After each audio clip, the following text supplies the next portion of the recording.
Aided മേഖലാ സംവരണം ഒരു ദളിത് വിഷയമായിട്ട് സംസ്കരിക്കപ്പെടുന്നതാണ് നമ്മൾ പൊതുസമൂഹത്തിനിടയിൽ കണ്ടുവരുന്നത്. നേരെ വെച്ചാൽ അത് അങ്ങനെയല്ല. അത് തീർച്ചയായിട്ടും എയ്ഡഡ് മേഖല സംവരണം എന്ന് പറയുന്നത് അത് സാമൂഹ്യ നീതിയുടെയും ജനാധിപത്യത്തിൻ്റെയും ഒരു വിഷയമാണ്. ഈ എയ്ഡഡ് വിദ്യാഭ്യാസ മേഖലയിൽ സാമൂഹ്യ നീതി ഉറപ്പിക്കുന്നതിന് സാർത്ഥകമായ നടപടികളൊന്നും ഈ ഇടത് വലത് മുന്നണികളുടെ ഭാഗത്തു നിന്ന് ഉണ്ടായില്ല എന്നുള്ളത് ഒരു തർക്കമില്ലാത്ത ഒരു വസ്തുതയാണ്.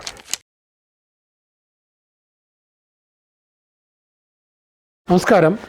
ഇന്നിപ്പോൾ നമ്മുടെ കൂടെയുള്ളത് അംബേദ്കറിസ്റ്റും സാമൂഹ്യ പ്രവർത്തകനുമായ മുരളി തോന്നയ്ക്കൽ സാറാണ്. നമസ്കാരം സാർ. നമസ്കാരം. സാർ, എയ്ഡഡ് വിദ്യാഭ്യാസ മേഖലയിൽ സംവരണം വേണം.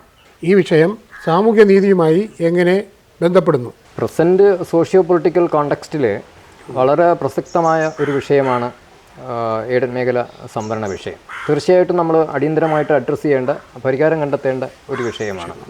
നമ്മുടെ ഇത്രയും കാലത്ത് ജനാധിപത്യ ചരിത്രം പരിശോധിച്ച് കഴിഞ്ഞാൽ തീർച്ചയായിട്ടും ഇത് ഒരു വലിയൊരു അഴിമതിയായിട്ടാണ് എനിക്ക് ഇതുവരെ ഫീൽ ചെയ്തിട്ടുള്ളത്. മാത്രമല്ല, ഇതൊരു സർക്കാർ സ്പോൺസേഡ് അഴിമതി എന്നുകൂടി വിശേഷിപ്പിച്ചാൽ അതിൽ അതിശയോക്തിയില്ല എന്നുള്ളതാണ് ഒരു യാഥാർത്ഥ്യം എന്ന് പറയുന്നത്. എയ്ഡഡ് മേഖലാ സംവരണത്തിന് സുദീർഘമായ ഒരു ചരിത്രമുണ്ട്. പലപ്പോഴും ഇത് സാമൂഹിക നീതിയുമായി ബന്ധപ്പെട്ട ഒരു വിഷയമായിട്ടാണ് പൊതുവിൽ ഉയർത്തപ്പെടുന്നത്. പക്ഷെ ദൗർഭാഗ്യകരം എന്തെന്നാൽ ഈ എയ്ഡഡ് മേഖലാ സംവരണം ഒരു ദളിത് വിഷയമായിട്ട് സംസ്കരിക്കപ്പെടുന്നതാണ് നമ്മൾ പൊതുസമൂഹത്തിനിടയിൽ കണ്ടുവരുന്നത്. നേരെ വെച്ചാൽ അത് അങ്ങനെയല്ല. അത് തീർച്ചയായിട്ടും എയ്ഡഡ് മേഖല സംവരണം എന്ന് പറയുന്നത് അത് സാമൂഹ്യ നീതിയുടെയും ജനാധിപത്യത്തിൻ്റെയും ഒരു വിഷയമാണ്. അപ്പം അതിനെ ആ നിലയിൽ തന്നെ പൊതുസമൂഹം കാണേണ്ടതാണ്. നേരെ മറിച്ച് ആ രീതിയിൽ പൊതുസമൂഹം കാണുന്നില്ല എന്നത് ഏറെ ദൗർഭാഗ്യകരമാണെന്ന് പറയാതെ വയ്യ. വിദ്യാഭ്യാസ മേഖലയുടെ ഒരു പുരോഗതിക്ക് എയ്ഡഡ് മേഖലയുടെ സംഭാവനയെ നമ്മൾ വില കുറച്ച് കാണുന്നില്ല. തീർച്ചയായിട്ടും മികച്ച സംഭാവന നൽകാനായിട്ട് എയ്ഡഡ് മേഖലയ്ക്ക് സാധിച്ചിട്ടുണ്ട്. ഇപ്പോൾ കേരളം വിദ്യാഭ്യാസ മേഖലയിൽ ഈ നിലയിൽ എത്തിച്ചേരുന്നതിന് ഇന്ത്യയിലെ ഒരു കോണ്ടക്സ്റ്റിൽ പരിശോധിച്ച് കഴിഞ്ഞാൽ ഒന്നാം സ്ഥാനത്ത് പല മേഖലയിലും, വിദ്യാഭ്യാസ മേഖലയിൽ ഉൾപ്പെടെയുള്ള പല മേഖലയിലും ഒന്നാം സ്ഥാനത്ത് തുടരുന്നതിൽ ഈ വിദ്യാഭ്യാസ മേഖലയിലെ പുരോഗതി ഒരു പ്രധാനപ്പെട്ട കാര്യം തന്നെയാണ്. അത് എയ്ഡഡ് മേഖലയ്ക്ക് അതിൻ്റെതായ റോൾ വഹിക്കാൻ കഴിഞ്ഞിട്ടുണ്ടെന്നുള്ളതും നമുക്ക് വിസ്മരിക്കാൻ സാധിക്കാത്തതാണ്. അപ്പം തീർച്ചയായിട്ടും വിദ്യാഭ്യാസത്തെ പ്രോത്സാഹിപ്പിക്കുന്ന ഒരു നയം തിരുവിതാംകൂർ ഭരണാധികാരിയുടെ കാലഘട്ടത്തിലും 1957 ശേഷം ജനാധിപത്യ ഭരണം വരുമ്പോഴും അങ്ങനെ ഒരു സമീപനം സർക്കാർ പുലർത്തിയിരുന്നു. അങ്ങനെ ഈ പൊതുമേഖലാ വിദ്യാഭ്യാസ സ്ഥാപനങ്ങൾക്കുപരിയായിട്ട് പ്രൈവറ്റ് വിദ്യാഭ്യാസ മേഖലയിൽ മാനേജർമാർക്ക് കൂടുതൽ സ്കൂളുകൾ തുടങ്ങാനായിട്ട് സർക്കാർ അനുമതി നൽകുകയും അതിന് വേണ്ടുന്ന എല്ലാ രീതിയിലുള്ള സാമ്പത്തികവും രാഷ്ട്രീയവുമായിട്ടുള്ള പിന്തുണ നൽകുന്നതിന് നമ്മുടെ ജനാധിപത്യ സർക്കാരുകൾ സർവ്വതാ സന്നദ്ധരായിരുന്നു എന്നുള്ളതാണ് യാഥാർത്ഥ്യം എന്ന് പറയുന്നത്.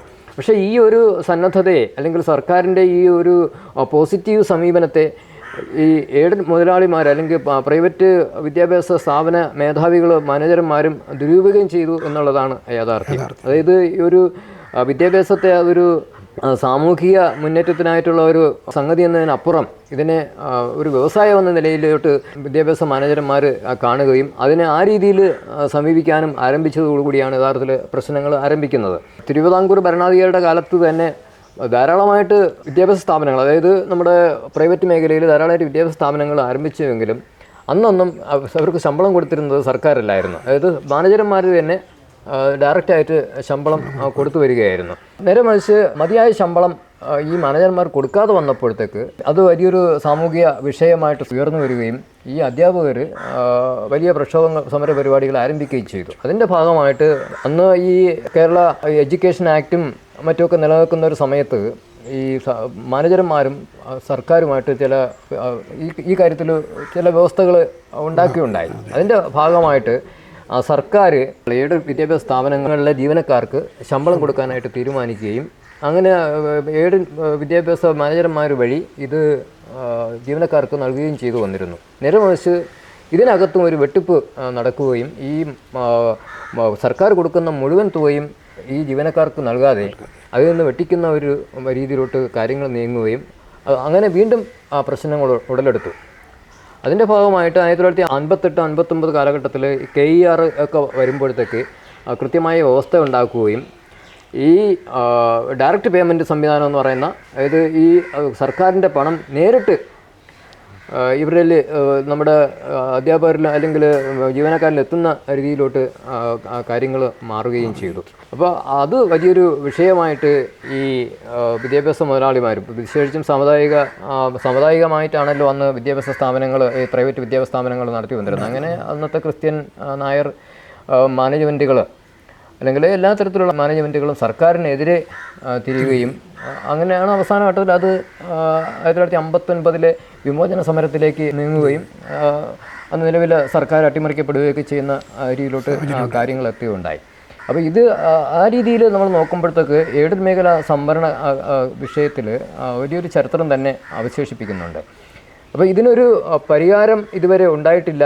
സംവരണം നിഷേധിക്കപ്പെടുന്ന അല്ലെങ്കിൽ മതിയായ പ്രാതിനിധ്യം നിഷേധിക്കപ്പെടുന്ന ദളിത് ആദിവാസി വിഭാഗങ്ങൾ ഇതിനെതിരായിട്ടുള്ള സമര പ്രക്ഷോഭ പരിപാടികൾ ആരംഭിക്കുകയും ഇത് വിധിനിർണായകമായിട്ടുള്ള ഒരു സാമൂഹിക രാഷ്ട്രീയ വിഷയമായിട്ട് പൊതുസമൂഹത്തിനിടയിൽ ചർച്ച ചെയ്യപ്പെടുന്ന നിലയിലോട്ട് കാര്യങ്ങളെത്തി. എങ്കിൽ പോലും ഈ എയ്ഡഡ് വിദ്യാഭ്യാസ മേഖലയിൽ സാമൂഹ്യ നീതി ഉറപ്പിക്കുന്നതിന് സാർത്ഥകമായ നടപടികളൊന്നും ഈ ഇടത് വലത് മുന്നണികളുടെ ഭാഗത്തു നിന്ന് ഉണ്ടായില്ല എന്നുള്ളത് ഒരു തർക്കമില്ലാത്ത ഒരു വസ്തുതയാണ്. എന്തു തന്നെയാലും നിലവിലെ കോൺടെക്സ്റ്റ് നമ്മൾ പരിശോധിക്കുമ്പോഴത്തേക്ക് ഈ വിഷയത്തെ നമ്മൾ ഈ എയ്ഡഡ് മേഖല സംവരണ വിഷയത്തെ രണ്ടായിട്ട് നമ്മൾ കാണേണ്ടതായിട്ടുണ്ട്. അതായത് ഇപ്പോൾ എയ്ഡഡ് മേഖല എന്ന് പറയുന്നത് ഇപ്പോൾ സ്കൂൾ വിദ്യാഭ്യാസ മേഖലയിലും എയ്ഡഡ് സ്ഥാപനങ്ങളുണ്ട്, കോളേജ് എഡ്യൂക്കേഷൻ മേഖലയിലും എയ്ഡഡ് സ്ഥാപനങ്ങളുണ്ട്. അപ്പോൾ ഇതിനെ രണ്ടായിട്ട് തന്നെ കാണണം. കാരണം എന്ന് വെച്ചാൽ സ്കൂൾ വിദ്യാഭ്യാസ മേഖലയിലെ എയ്ഡഡ് മേഖലയുടെ കാര്യങ്ങളൊക്കെ തന്നെ അത് നമ്മൾ KERൻ്റെ വ്യവസ്ഥകൾക്ക് വിധേയമായിട്ടാണ് പ്രവർത്തിച്ചു വരുന്നത്. നേരെ മറിച്ച് കോളേജുകളെന്ന് പറയുന്നത് UGCയുടെ ചട്ടങ്ങൾ പ്രകാരമാണ്. ഇപ്പോൾ നിലവിൽ വിവിധ സംഘടനകളുടെ സംയുക്ത ആഭിമുഖ്യത്തിൽ ഒരു കേസ് സുപ്രീം കോടതി നിലനിൽക്കുന്നുണ്ട്. അത് എയ്ഡഡ് മേഖലയിൽ പ്രവർത്തിക്കുന്ന കോളേജ് വിദ്യാഭ്യാസ സ്ഥാപനങ്ങളുടെ നിയമനവുമായിട്ട് ബന്ധപ്പെട്ടാണ്.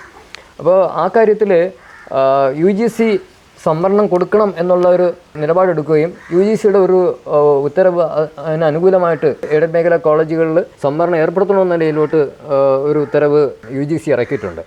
മാത്രമല്ല എയ്ഡഡ് മേഖലയിൽ ഭരണഘടന അനുസൃതമായ സംവരണം പുലർത്തണം എന്നുള്ള രീതിയിൽ കേരള ഹൈക്കോടതി എന്ന അനുകൂലമായ വിധി ഉണ്ടായിട്ടുണ്ട്. ആ വിധിക്കെതിരെ ഇവിടെ SN ട്രസ്റ്റും അതുപോലെ തന്നെ NSS മാനേജ്മെൻറ്റൊക്കെ തന്നെ സുപ്രീം കോടതിയിൽ അപ്പീൽ പോയിരിക്കുകയാണ്. അപ്പോൾ അപ്പീൽ ഇപ്പോൾ വാദം കേട്ടുകൊണ്ടിരിക്കുകയാണ്. അതിൻ്റെ ഉടനടി തന്നെ ഒരു ഉത്തരവ് വരാനുള്ള എല്ലാ സാധ്യതയുമുണ്ട്. സുപ്രീം കോടതിയിൽ കേസ് വാദിക്കുന്ന ദളിത് സംഘടനകളുടെ കൂട്ടായ്മ ഒരു പോസിറ്റീവായിട്ടുള്ള വിധിയാണ് ഇപ്പോൾ പ്രതീക്ഷിക്കുന്നത്. അതിൻ്റെ കാരണം എന്ന് പറയുന്നത് ഇപ്പോൾ ഈ സുപ്രീം കോടതി നടക്കുന്ന ആ കേസിൽ മുൻ സർക്കാരുകളൊക്കെ തന്നെ സംവരണം ഏർപ്പെടുത്തുന്നതിന് വിരുദ്ധമായിട്ടുള്ള നിലപാട് സ്വീകരിച്ചിരുന്നെങ്കിൽ പോലും ഇപ്പോഴത്തെ ഈ സർക്കാരിൻ്റെ അഭിപ്രായ നിലയിൽ സമർപ്പിച്ചിരിക്കുന്നത് എയ്ഡഡ് മേഖലയിൽ സംവരണം കൊടുക്കണമെന്ന നിലയിലുള്ള ഒരു സ്റ്റാൻഡാണ് ഇക്കാര്യത്തിൽ സുപ്രീം കോടതിയിൽ നമ്മുടെ സംസ്ഥാന സർക്കാർ സ്വീകരിച്ചിരിക്കുന്നത്. അപ്പോൾ അതുകൊണ്ട് തന്നെ അനുകൂലമായിട്ടുള്ള ഒരു വിധി വരുമെന്ന് തന്നെയാണ് പ്രതീക്ഷിക്കുന്നത്. പക്ഷേ അതോടൊപ്പം തന്നെ നമ്മൾ ചേർത്ത് പറയേണ്ടത് കോളേജുകളെക്കാൾ ആയിരക്കണക്കിന് സ്കൂളുകൾ എയ്ഡഡ് മേഖലയിലുണ്ട്. അപ്പോൾ ആ കാര്യത്തിൽ ഒരു തീരുമാനം ഇപ്പോഴും വരുന്നിട്ടില്ല. അതിനെതിരായിട്ടുള്ള അതിലുള്ള സംവരണം വേണമെന്ന് ആവശ്യപ്പെട്ടുള്ള പ്രക്ഷോഭങ്ങളുമില്ല. ഇതിലെല്ലാം കോമൺ ആയിട്ടൊരു പ്രക്ഷോഭമാണ് നടന്നു വരുന്നത്. ഇപ്പോൾ നിയമയുദ്ധങ്ങളൊക്കെ നടക്കുന്നത് ഈ കോളേജിലെ ജീവനക്കാരുടെ കാര്യത്തിലാണ്. സ്കൂൾ ജീവനക്കാരുടെ കാര്യത്തിൽ അത്തരത്തിലൊരു പ്രക്ഷോഭമോ സമരമോ അല്ലെങ്കിൽ എന്താ പറയുന്നത് ഒരു നിയമ നടപടിയോ ഒന്നും ഇപ്പം നടക്കുന്നില്ല. നേരെ മറിച്ച് ഇപ്പം സുപ്രീം കോടതിയിലുള്ള കോളേജ് അധ്യാപകരുടെ നിയമനങ്ങളിലെ സംവരണവുമായിട്ട് ബന്ധപ്പെട്ട കേസിൽ ഒരു അനുകൂലമായ വിധി വരികയാണെങ്കിൽ തീർച്ചയായിട്ടും സ്കൂളിലും അത് പരിഗണിക്കേണ്ടുന്ന ഒരു സ്ഥിതിയിലോട്ട് കാര്യങ്ങൾ എത്തുമെന്നാണ് പ്രതീക്ഷ. നമ്മുടെ ഇതൊരു റെപ്രസെൻറ്റേറ്റീവ് ഡെമോക്രസിയാണ്. അതായത് പ്രാതിനിധ്യ ജനാധിപത്യമാണ്. ഇത് വിഭവങ്ങളിലും അധികാരങ്ങളിലും എല്ലാ സാമൂഹിക വിഭാഗങ്ങൾക്കും തുല്യമായ പ്രാതിനിധ്യം അല്ലെങ്കിൽ ജനസംഖ്യാനുപാതികമായ പ്രാതിനിധ്യം പരിഗണിക്കണമെന്നുള്ളതാണ് നമ്മുടെ ഭരണഘടന വിഭാവന ചെയ്യുന്ന ഒരു മൂല്യസങ്കല്പം എന്ന് പറയുന്നത്. അപ്പം ഇന്നത്തെ നിലയിൽ ജനസംഖ്യാനുപാതികമായ സംവരണം ഉറപ്പുവരുത്തിയിട്ടുള്ളത് SC/ST വിഭാഗങ്ങൾക്കാണ്. ഇപ്പോൾ മണ്ഡൽ കമ്മീഷൻ റിപ്പോർട്ട് നടപ്പിലാക്കപ്പെട്ടതോടുകൂടി പിന്നോക്ക വിഭാഗങ്ങൾക്ക് 27% സംവരണം നൽകുന്നുണ്ട് എങ്കിൽ പോലും അത് ജനസംഖ്യാനുപാതികമല്ല. അപ്പോൾ തീർച്ചയായിട്ടും നമ്മുടെ ഭരണഘടന അനുസൃതം വിവിധ സാമൂഹിക വിഭാഗങ്ങൾക്ക് അവരുടെ കൃത്യമായ പ്രാതിനിധ്യം ഉറപ്പാക്കുന്ന രീതിയിൽ വിഭവങ്ങളുടെയും അധികാരത്തിൻ്റെയും പദവികളുടെയൊക്കെ വിതരണം നടത്തണം എന്നുള്ളതാണ് നമ്മുടെ ഭരണഘടന വിഭാവനം ചെയ്യുന്ന ഒരു സംഗതി എന്ന് പറയുന്നത്. അതുകൊണ്ടാണ് നമ്മൾ ഒരു റെപ്രസെൻറ്റേറ്റീവ് ഡെമോക്രസി എന്ന് സൂചിപ്പിക്കുന്നത്. ഇപ്പോൾ തന്നെ നമ്മൾ ഇന്നത്തെ കോൺടെക്സ്റ്റ് പരിശോധിച്ച് കഴിഞ്ഞാൽ ഈ വിഭവങ്ങളിലും അധികാരങ്ങളിലും അങ്ങനെ ഒരു ഈക്വൽ റെപ്രസെൻറ്റേഷൻ ലഭിക്കുന്നില്ല. ഇപ്പോൾ നമ്മൾ പരിശോധിച്ച് കഴിഞ്ഞാൽ വ്യവസായം, കൃഷി, വിദ്യാഭ്യാസം, തൊഴിൽ, വിവിധ പദവികൾ എന്ന് തുടങ്ങിയ എല്ലാ മേഖലയിലും, അതായത് സാമ്പത്തിക സോഴ്സായിട്ട് നമ്മൾ പരിഗണിക്കുന്ന സർവ്വ മേഖലകളിലും ഈ ഒരു റെപ്രസെൻറ്റേഷൻ SC വിഭാഗങ്ങൾക്ക് ലഭിക്കുന്നില്ല, അല്ലെങ്കിൽ പിന്നോക്ക വിഭാഗങ്ങൾക്ക് ലഭിക്കുന്നില്ല എന്നുള്ളത് സുവ്യക്തമാണ്. അത് ഇപ്പോൾ ഒരു കാസ്റ്റ് സെൻസസ് കൃത്യമായി ശാസ്ത്രീയമായിട്ടൊരു കാസ്റ്റ് സെൻസസ് എടുക്കുകയാണെങ്കിൽ തീർച്ചയായിട്ടും ആ നീതി നിഷേധം അല്ലെങ്കിൽ ഈ റെപ്രസെൻറ്റേറ്റീവ് ഡെമോക്രസിയെ എത്രത്തോളം ഇത് അട്ടിമറിക്കപ്പെട്ടു എന്നത് ഈ കാസ്റ്റ് സെൻസസിലൂടെ നമുക്ക് ബോധ്യപ്പെടുന്നതാണ്. അപ്പോൾ തീർച്ചയായിട്ടും ഏതാണ്ട് 1 ലക്ഷം മുതൽ 2 ലക്ഷം വരെ ജീവനക്കാർ തൊഴിലെടുക്കുന്ന എയ്ഡഡ് മേഖലയിൽ മതിയായ സംവരണം പാലിക്കുക എന്നുള്ളത് തീർച്ചയായിട്ടും സാമൂഹ്യ നീതിയുടെ ഒരു വിഷയമാണ്. അത് സാമൂഹ്യ നീതി മുദ്രാവാക്യം ഉയർത്തുന്ന വിവിധ മുന്നണികളെ സംബന്ധിച്ച് അവർ വിശ്വസിക്കുന്ന, അവർ പറയുന്ന പ്രത്യയശാസ്ത്രത്തോട് അല്പമെങ്കിലും പ്രതിബദ്ധത ഉണ്ടെങ്കിൽ ഈ എയ്ഡഡ് മേഖലയിൽ സംവരണം പാലിക്കേണ്ടതാണ്. അത് പാലിച്ചില്ല എങ്കിൽ തീർച്ചയായിട്ടും അത് ഒരു ഭരണഘടന അട്ടിമറിയാണ്, അതൊരു സർക്കാർ സ്പോൺസേഡ് അഴിമതിയാണ്. മാത്രമല്ല നമ്മൾ പൊതുവിൽ പറഞ്ഞു കഴിഞ്ഞാൽ അത് സാമൂഹ്യ നീതിയുടെ പരസ്യമായ നിഷേധമാണ് എന്നുള്ളതാണ് യാഥാർത്ഥ്യം.